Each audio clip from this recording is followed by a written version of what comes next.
Known as the father of modern fantasy, his epic tales of legend and lore have been enjoyed by millions of people all over the world, devoured in popular books and adapted for Hollywood blockbuster films. Unbelievably bright, he was a distinguished university professor, poet, historian, and expert linguist. As a child, he even made up his own languages for pure fun. He gave us complex and fanciful creatures, including hobbits, orcs, and elves set in a prehistoric Middle-earth. Some theorize that his made-up worlds are symbolic of his country's past power struggles, influenced by his devout Roman Catholic faith, or simply the genesis of his personal experiences. In any case, there is no denying his glorious imagination and his rightful place amongst the greatest writers of all time. But who was the creator of The Hobbit and The Lord of the Rings? Well, today on Biographics, we explore the life of J.R.R. Tolkien.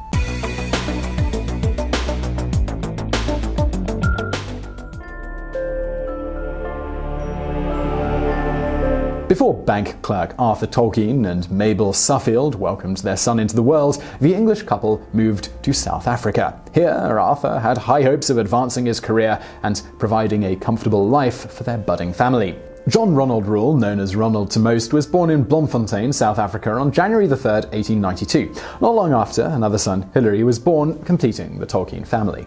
Tolkien's childhood in Africa was cut short when his mother decided the boys would be better educated in their native England. At the age of 3, Tolkien and his mother and younger brother left for their homeland, while Arthur stayed behind to settle the business. He was planning to join them, but never made it, falling ill and dying of a severe brain hemorrhage, a complication of rheumatic fever, on February 15, 1896. At the time, the spread of disease and contagions were feared, and travel took many weeks, if not months. Arthur's body was laid to rest without his family by his side. Having spent just a small fraction of his early years in Africa, Tolkien had very few memories from that time. However, one tale persists, but the facts remain uncertain. According to this story, the then toddler Tolkien stumbled upon and was bit by a baboon spider, a type of tarantula, in the garden. Tolkien ran screaming, and his nurse immediately snatched him up and sucked the venom out from the wound. Tolkien later said, he could remember a hot day and running in fear through long dead grass, but the memory of the tarantula itself faded, and he said that the incident left him with no especial dislike of spiders. Still, fans and armchair psychologists alike speculate whether the tarantula influenced the presence of man-eating spiders in Tolkien's later fictional works. Well, back in England, Mabel and the boys settled with family in the West Midlands, first in King's Heath and then in Sarehole. On one hand, and especially in the city of Birmingham, the West Midlands was urban, dark, and industrial. On the other hand, it was the idyllic English countryside with lush green grass, trees, and a corn mill in the rural hamlet of Sarehole. Between the ages of 4 and 8, Tolkien lived across the street and within 300 yards of the Sarehole mill and Molesley Bog. He spent many hours there playing with his younger brother and being chased by the miller's son, whom the boys nicknamed the White Ogre. The Shire, Tolkien's imaginary land of hobbits, was inspired by Sarehole. In The Hobbit, he writes of Bilbo Baggins running as fast as his furry feet could carry him down the lane, past the great mill, across the water, and then on for a mile or more. Tolkien's mother homeschooled the boys at first, teaching the young Tolkien botany and the basics of Latin. Tolkien could read fluently by the age of 4 and write soon after. He loved drawing landscapes and trees, but his favorite studies were those involving languages. Later, he would attend King Edward's School in Birmingham, which proved to be the perfect breeding ground for the boys' natural curiosity and development of linguistics. Tolkien was an exceptional student who was capable of easily mastering ancient and modern languages, including Greek, Latin, Spanish, Old English, Old Norse, Gothic, and Finnish. The boy made up his own languages, including early variations of Elvish, ones featured in his writings. At King Edward's, he made a number of close friends and formed a semi-secret society that enjoyed drinking tea and critiquing each other's literary works. They called themselves TCBS, which stood for the Tea Club and Barrovian Society. Despite the earlier loss of his father, life for the young Tolkien was generally happy until 2 events altered the course of his life. In 1900, his mother decided to convert to the Catholic faith. This bold move left Mabel and her sons estranged from both sides of the family, and in the fallout, Tolkien experienced isolation, loneliness, and poverty. Following his acceptance into the Catholic Church, Tolkien remained devout in his faith for the rest of his life. He has also been credited with being partly responsible for bringing another famous writer and friend, C.S. Lewis, back to Christianity. Tragedy then struck Tolkien again in 1904 when his mother was diagnosed with diabetes, a sure death sentence in that time. Sadly, Mabel died in the same year, on November the 14th. Tolkien was 12 at the time. Fortunately for Tolkien and his brother Hilary, their Catholic priest, Father Francis Morgan, stepped in and became their guardian and made sure the boys received everything they needed, both materially and spiritually. Tolkien met his eventual bride, Edith Bratt, when he was 16 and she was 19. They were both orphans and lodgers at a boarding house run by a woman named Mrs. Faulkner. The two grew fond of each other and a friendship developed. And then, as it happens with teenagers, the pair became too close for Father Francis's liking. He was horrified his ward was courting a Protestant woman and believed the relationship was a distraction from Tolkien's school work. Father Francis forbade Tolkien to see or correspond with Edith until he was 21. This was a devastating blow to Tolkien, but he obeyed the order. When his birthday approached, he wrote to his love and proposed marriage. Her reply was heartbreaking, but offered a glimmer of hope. She was engaged to another man, but his letter made her reconsider. Edith agreed to meet Tolkien on January 8, 1913 at the train station in Cheltenham. They walked and talked for hours, and Edith accepted Tolkien's marriage proposal, breaking off her prior engagement. Edith converted to Catholicism, and the couple married on March 22, 1916. Tolkien was 24 years old and a few months shy of deploying to the Western Front. In a letter to his son, Michael, years later, Tolkien expressed admiration for his wife's willingness to marry a man with no job, little money, and no prospects except the likelihood of being killed in the Great War. Tolkien was a true romantic, and Edith was his muse. He wrote of her, "Her hair was raven, her skin clear, her eyes brighter than you have seen them, and she could sing and dance." Tolkien was so mad for Edith, he created the fictional pair of star-crossed lovers based on their romance, Luthien, daughter of the elven king of Doriath, and Beren, a mortal man. They fall for each other when Beren discovers Luthien singing and dancing in a glade. Yet their love can never be, since Beren is destined to die. Alas, her disapproving father, the king, sends Beren on a task he knows the man cannot complete. The full story of Luthien and Beren was left unfinished during Tolkien's lifetime, but served an important backstory in The Hobbit. Tolkien's son Christopher later published Luthien and Beren as a chapter in the saga The Silmarillion. Edith and Tolkien enjoyed a long and happy marriage to each other, and they had 4 children: John Francis, Michael Hilary, Christopher John, and Priscilla Mary Ann. Tolkien was a devoted father and loved his children, often making up fanciful stories for them. From 1920 to 1942, at Christmas time, Tolkien illustrated letters to his children, introducing new characters such as the North Polar Bear, Snowman, and others. 3 years after his death, these intimate stories were published as letters from Father Christmas by the Tolkien estate. Believing he was, in his own words, a young man with too much imagination and little physical courage, Tolkien did not rush to join the British military when war broke out. Instead, he returned to Oxford, where he had achieved a first-class degree in June of 1915. Tolkien was busy working on poems and his invented languages at this time. Eventually, though, Tolkien enlisted as a second lieutenant in the Lancashire Fusiliers and was sent to active duty on the Western Front just in time for the Battle of the Somme, also known as the Somme Offensive. The Battle of the Somme remains one of the bloodiest military battles in history. It lasted 4 long months, and on the first day alone, British troops suffered over 57,000 casualties. In total, over 1 million men lost their lives, including 420,000 British soldiers. Fighting in the Great War, Tolkien witnessed the horrors of trench fighting and lived in deplorable, unsanitary conditions. It was hell on earth for Tolkien and his comrades, who stood by as their friends suffered and died alongside them. They spent their days and nights with little relief and endured infestations of lice that feasted on their flesh. As a result, Tolkien came down with trench fever, a major medical problem of World War I. So severe were the lice, a chaplain staying with Tolkien's unit later recalled, "We dossed down for the night in the hopes of getting some sleep, but it was not to be. We no sooner lay down than hordes of lice got up. So we went round to the medical officer, who was also in the dugout with his equipment, and he gave us some ointments, which he assured us would keep the little brutes away. We anointed ourselves all over with the stuff, and again lay down in great hope, but it was not to be, because instead of discouraging them, it seemed to act like a kind of hors d'oeuvre, and the little beggars went at their feast with renewed vigor."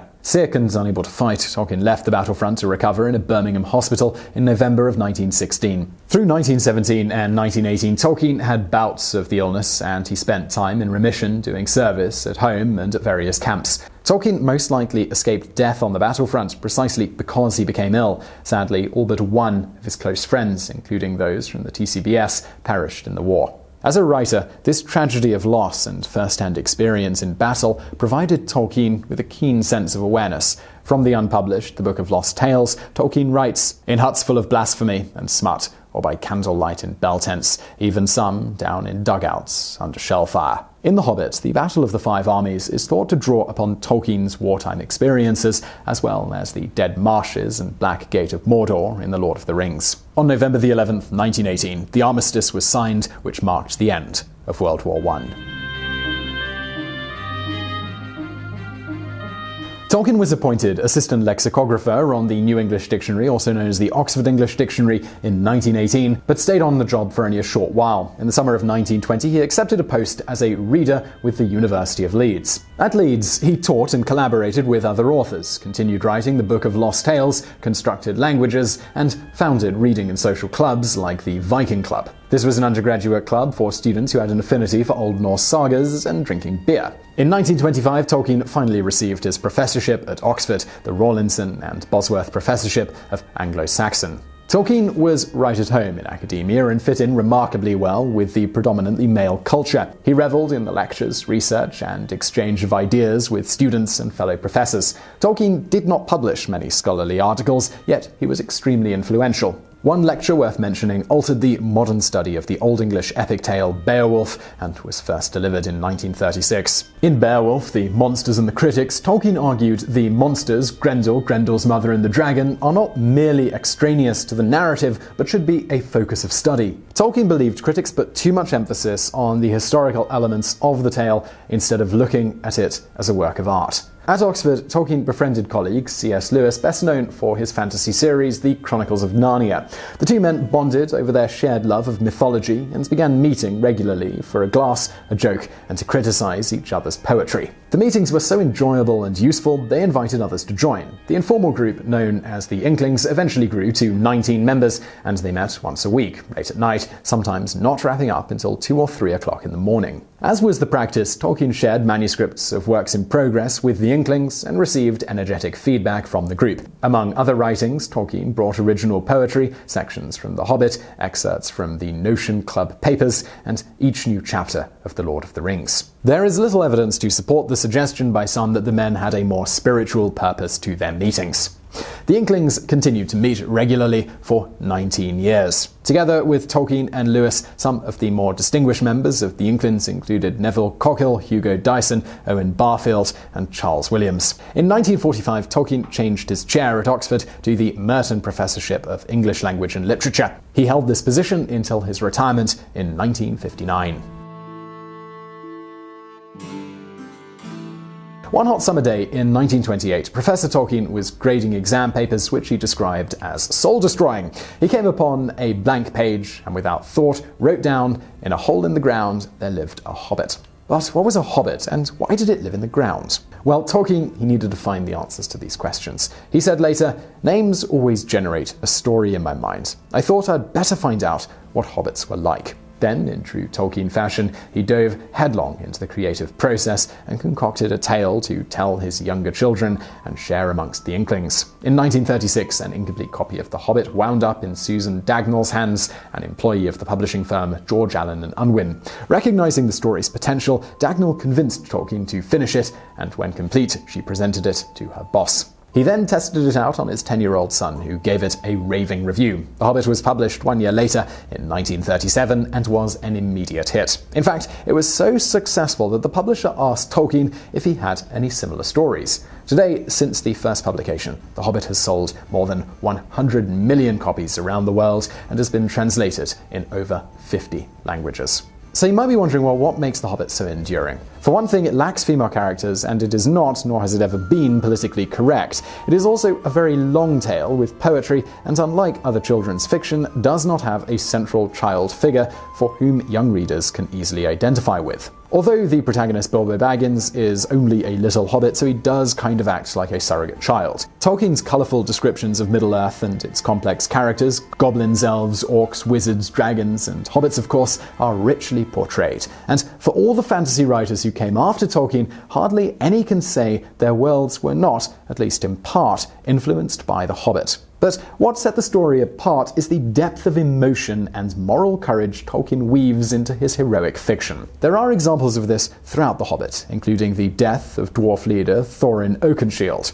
There's also Bilbo's internal struggle to do what's right, betraying his friends while they try to reclaim the Lonely Mountain from Smaug the dragon. Bilbo feels an obsessive greed has overtaken Thorin, and when Bilbo finds the Arkenstone, the greatest treasure of all, he decides to first hide it and then give it to his friends Besiegers to be used as a bargaining chip. In the end, Bilbo exposes himself and confesses because, after all, they are friends. After Tolkien's publication of The Hobbit, he presented portions of the Silmarillion, including incomplete stories of Luthien and Beren, to Stanley Unwin, hoping for a warm reception, but his reader felt the stories were not commercially publishable. They simply contained too much poetry. Tolkien was disappointed at the news, but soon found himself busy writing the sequel to The Hobbit, Tolkien's opus, what would become The Lord of the Rings. This was first published in 3 parts: The Fellowship of the Ring, The Two Towers, and The Return of the King, between 1954 and 1955. It took him over a decade to write these books. Unwin's son, who was by now an adult, was heavily involved in pushing a temperamental Tolkien to finish the books. Thinking it would be a relatively unimpressive release and a loss to the firm, the publishers grossly underestimated The Lord of the Rings' public appeal. True, it had mixed reviews, from damning to glowing and everything in between. The BBC adapted it into 12 condensed episodes, elevating its popularity further. Then, in the mid-1960s, a pirated paperback version was released, which caught the attention of American readers. A sort of cult then developed based on the newfound popularity of fantasy literature, and Tolkien was made a rich man. He was not entirely happy though, even if he was flattered, partly because rumours circulated of party-going cult readers ingesting LSD and reading The Lord of the Rings. And indeed, some overzealous fans, who Tolkien referred to as lunatics, were calling his home and demanding to know if Frodo had succeeded in his quest. The Hobbit and The Lord of the Rings certainly receive all the glory, but Tolkien authored a number of other articles and essays during his lifetime, including The Monsters and the Critics and Other Essays, one Middle-earth-related work, The Adventures of Tom Bombadil, editions and translations of Middle English works such as the Ancrene Wis, Sir Gawain and Sir Orfeo and the Pearl, and stories The Imram, The Homecoming of Bairnroth, Bairnroth's Son, and stories The Imram, The Lay of Altro and Itron, Farmer Giles of Ham, Leaf by Niggle, and Smith of Witton Major. Following his death, the Letters from Father Christmas were released by the Tolkien estate, and later son Christopher saw to it that his father's Silmarillion and a number of other incomplete writings under the title of Unfinished Tales of Númenor and Middle-earth were published. After his retirement from Oxford, Tolkien moved to Bournemouth, and on November 29, 1971, the love of his life, Edith, died. Nearly 2 years later, on September 2, 1973, Tolkien followed. As a final testament to their love, and at Tolkien's instruction, they were buried in a single grave. On their tombstone, Beren is engraved under his name, and Luthien appears under Edith's. Tolkien shall remain a celebrated literary figure through the ages as his life work continues to inspire the fantasy genre. Around the world, his characters and places have become the namesake of various street names, companies, mountains, plants, and objects. There are even asteroids named after Bilbo Baggins and Tolkien himself. In England, there are 7 blue plaques that commemorate places associated with Tolkien. Tolkien was made a commander of the British Empire by Queen Elizabeth in 1972, and he holds a number of other achievements and awards, including an honorary degree from the National University of Ireland and the University of Liege in 1954, and the Locus Award for the Best Fantasy Novel for the Silmarillion in 1978. In the 2000s, Tolkien ranked on BBC's Greatest Britons list, and The Lord of the Rings was the UK's best-loved novel in 2003, and ranked among the 100 greatest British novels in 2015. Tolkien was placed 6th on the list of the 50 greatest British writers since 1945, published by The Times in 2008. In 2009, he was listed as the 5th top-earning dead celebrity by Forbes. From 2001 to 2003, New Line Cinema released The Lord of the Rings as a trilogy directed by Peter Jackson. The series was extremely successful and won numerous Oscars. From 2012 to 2014, Warner Brothers and New Line Cinema released The Hobbit, a series of 3 films based on the Hobbit book. The first in 2012, The Hobbit: An Unexpected Journey, the second in 2013, The Hobbit: The Desolation of Smaug, and the final installment in 2014, The Hobbit: The Battle of the Five Armies. Tolkien's Middle-earth is surely the gift that keeps on giving, and it is quite amazing considering he wrote it all in his spare time. So I really hope you enjoyed that episode of Biographics. If you did, there's a couple of things you could do right now. One is hit that like button below. Also, if you want more stuff like this, we put out brand new videos every Monday and every Thursday, so hit that subscribe button below. And subscribe button doesn't do what it used to on YouTube. If you actually want to get a notification about these videos, please do hit that bell button next to the subscribe button, and that'll send you a notification every time, every Monday and Thursday when we put out a new video. Also, if you want to watch something else right now, stuff from the archive, over there on the right. And as always, thank you for watching.